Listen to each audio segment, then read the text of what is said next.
हमारे मन में प्रश्न आता है कि बंगाली आदमी इतना सुंदर अवधी कैसे बोल रहा है। जी। एक दूसरा प्रश्न, ये यात्रा कैसे हो गई? बंगाल में भले जन्म हुआ है लेकिन मूल शरीर हमारा है बिहार का।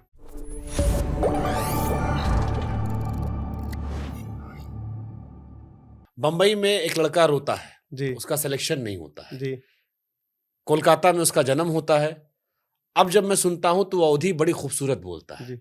हमारे मन में प्रश्न आता है कि बंगाली आदमी इतना सुंदर अवधी कैसे बोल रहा है। जी। एक दूसरा प्रश्न, ये यात्रा कैसे हो गई?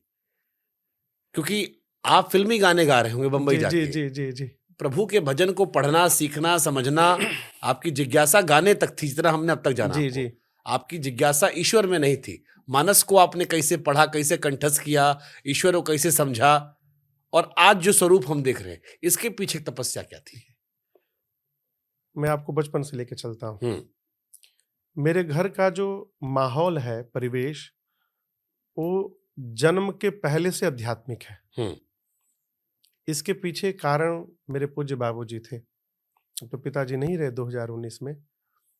पिताजी हमारे कलकत्ता में एक फैक्ट्री में नौकरी करते थे और उसके साथ साथ अपना एक व्यापार भी करते थे। और इस नौकरी के काम को करते हुए जहां से माँ गंगा प्राकट्य हुई हैं, गोमुख, हम्म। गंगोत्री के ऊपर, शिव भक्त थे वो।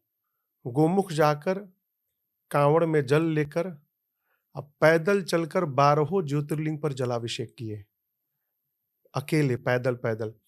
मैं जब 1 वर्ष का था तो बाबूजी हमारे गोमुख से रामेश्वरम गए थे पैदल। माँ मुझे गोद में लेकर गई थी।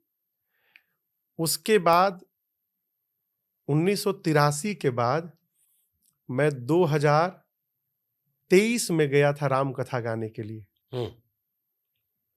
अद्भुत। 40 साल बाद।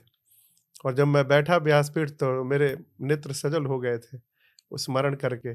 मैंने कहा कि मैं 40 साल बाद यहाँ आया हूँ। मैं 1 वर्ष का था तो मुझे माँ गोद में लेके आई थी। पिताजी गंगाजल लेकर आए थे भगवान का अभिषेक करने के लिए। 40 साल बाद मैं राम कथा गंगा को लेकर आया हूँ बाबा का अभिषेक करने के लिए। तो पिताजी के कारण वो घर का माहौल आध्यात्मिक था। प्रत्येक वर्ष में लगभग 12 से 15 बार पिताजी अखंड श्री रामचरितमानस का पाठ करवाते थे। 2 बार घर पे होता था, 1 बार गांव में होता था, फिर तारकेश्वर में, श्री बैद्यनाथ धाम में, गोरखपुर में, पटना हनुमान मंदिर में, ऐसे करके। तो मानस जी का पठन पाठन तो बचपन से ही चलता रहा। हम्म। वो एक कहे तो रक्त में समा गया था पढ़ना। हाँ, ये अवश्य मैं स्वीकार करूंगा, उस समय केवल पढ़ते थे, अक्षर क्या पढ़ रहे हैं इसका बोध नहीं था। जैसे अक्षर पढ़ रहे हैं हम्म। ना, हम्म। कितना सुंदर धुन में गा ले रहे हैं, आनंद आ रहा है, लोग झूम रहे हैं, इस पर ध्यान रहता था। लेकिन क्या गा रहे हैं ये समझ नहीं पाए कभी। आपने एक प्रश्न किया कि बंगाल में जन्म लेने वाला बच्चा अवधी कैसे गा रहा है। हम्म। तो बंगाल में भले जन्म हुआ है लेकिन मूल शरीर हमारा है बिहार का। बिहार में एक जिला है सिवान, यूपी बिहार का एकदम बॉर्डर है, वहाँ एक हम्म। स्टेशन है मैरवा। मैरवा के पास गांव है हमारा। तो कलकत्ता में रहने के बाद भी हम लोग घर में जो आपस में वार्ता करते हैं वो आज भी भोजपुरी में करते हैं। हम्म। हम तीनों भाई माँ के साथ, बाबूजी जब तक थे, दीदी लोग के साथ, हम लोग आपस में भोजपुरी में बात करते हैं। तो जिसके कारण बंगाली भाषा का प्रभाव नहीं पड़ा। बंगाली भी बोलते हैं, सारी हम्म। भाषाएं उधर की बोलते हैं, लेकिन उसको हावी नहीं होने दी अपने ऊपर। हम्म।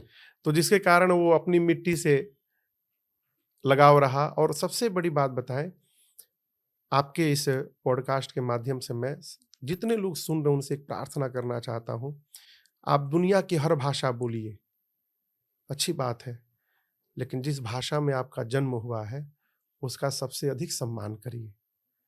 क्यों? इसके पीछे कारण क्या है? अब जैसे आप अयोध्या के पास के हैं, हम्म। मैं भी मूल रूप से बिहार का हूं, कोई बंगाली होगा। आदमी जब रोता है ना शुभांकर जी, तो रोते समय वो अपनी मातृभाषा में रोता है। बंगाली दुनिया के किसी कोने में रहे, वो रोएगा ना तो मागो मागो ही बोलेगा।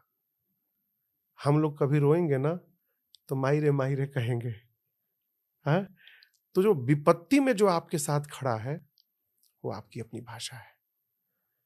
तो अपनी भाषा का आदर सम्मान आप दुनिया के किसी कोने में रहिए, हम्म, आपको करना चाहिए।